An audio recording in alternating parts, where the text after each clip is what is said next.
ನಮಸ್ಕಾರ ಮೈಸೂರು. ಇವತ್ತು ನಾವು ಹೋಗ್ತಿರೋದೇ ಕಡ್ಕೊಳಕ್ಕೆ ಕಣ್ರಿ. ಈ ಕಡ್ಕೊಳದಲ್ಲಿ ಯಾವ ದೇವಸ್ಥಾನಕ್ಕೆ ಅಂದರೆ ಕಾಳಿ ಬೀರೇಶ್ವರಮ್ಮನವರ ದೇವಸ್ಥಾನಕ್ಕೆ. ಈ ದೇವಸ್ಥಾನದ ಬಗ್ಗೆ ಆ ಊರು ದೇವಸ್ಥಾನದ ಪುರೋಹಿತರು ತುಂಬ ಇಂಪಾರ್ಟೆಂಟ್ ಆಗಿರೋ ಎಲ್ಲ ಮಾಹಿತಿನೂ ನನಗೆ ಕೊಟ್ಟವ್ರೆ.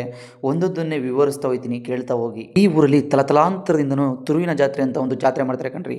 ಕಾರ್ತಿಕ ಮಾಸದ ಕೊನೆಯ ದಿನವಾದ ಕೊನೆಯ ಕಾರ್ತಿಕ ಮಾಸದಲ್ಲಿ ತುಂಬ ಅದ್ದೂರಿಯಾಗಿ ಜಾತ್ರೆ ಮಾಡ್ತಾರೆ. ಈ ಊರಿನ ಮೊದಲನೇ ವಿಶೇಷತೆ ಏನಪ್ಪಾ ಅಂದರೆ, ಈ ಊರಲ್ಲಿ ಒಂದಲ್ಲ ಎರಡಲ್ಲ ಕಣ್ರಿ, ಟೋಟಲ್ ಆಗಿ 4 ದಿನ ಜಾತ್ರೆ ನಡೆಯುತ್ತೆ.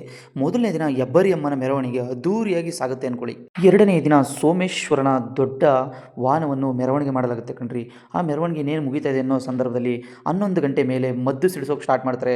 ಆ ಮದ್ದು ಸಿಡಿಸೋದಂತೂ ತುಂಬಾ ಅದ್ದೂರಿಯಾಗಿ ಅಲ್ದೇನೆ ನೋಡ್ರಿ, ಕಾಳಿ ಬೀರಮ್ಮನವ್ರನ್ನ ರೆಡಿ ಮಾಡಿರ್ತಾರೆ. 2 ಕಣ್ಣು ಸಾಲಲ್ಲ ಕಣ್ರಿ ನೋಡೋದಕ್ಕೆ ಅಮ್ಮನ. ಮತ್ತು ಮೂರನೇ ದಿನ ಬೀರೇಶ್ವರ ಸ್ವಾಮಿಯ ಮಜ್ಜನ ವೀರ ಮಕ್ಕಳ ಕುಣಿತ ಕಾಯಿರಂಗವನ್ನು ಏರ್ಪಡಿಸಲಾಗಿರುತ್ತದೆ. ಕಾಯಿರಂಗ ಅಂದರೆ ಮತ್ತು 4ನೇ ದಿವಸ ಪ್ರತಿ ವರ್ಷವೂ ನಡೆದು ಬಂದಿರುವಂತೆ ಬ್ರಾಹ್ಮಣ ಮನೆಯಿಂದಲೇ ಮೊದಲನೇ ಪೂಜೆ. ಆ ಮನೆಯವರು ಪೂಜೆಗೆ ಬರುವ ಸಂದರ್ಭದಲ್ಲಿ ಅಮ್ಮನವರನ್ನು ನೀವೇ ನೋಡಿದ್ರಲ್ಲ, ಎಷ್ಟು ಅಂದವಾಗಿ, ಎಷ್ಟು ಚಂದವಾಗಿ, ಎಷ್ಟು ವಿಜೃಂಭಣೆಯಿಂದ ಅಲಂಕರಿಸಿರುತ್ತಾರೆ ಎಂದರೆ ಅದನ್ನು ವರ್ಣಿಸಲು ಸಾಧ್ಯವೇ ಇಲ್ಲ. ಮತ್ತು ಮಜ್ಜನವನ್ನು ತಂದು ದೇವರ ಗುಡಿಗೆ ಸೇರಿಸುತ್ತಾರೆ.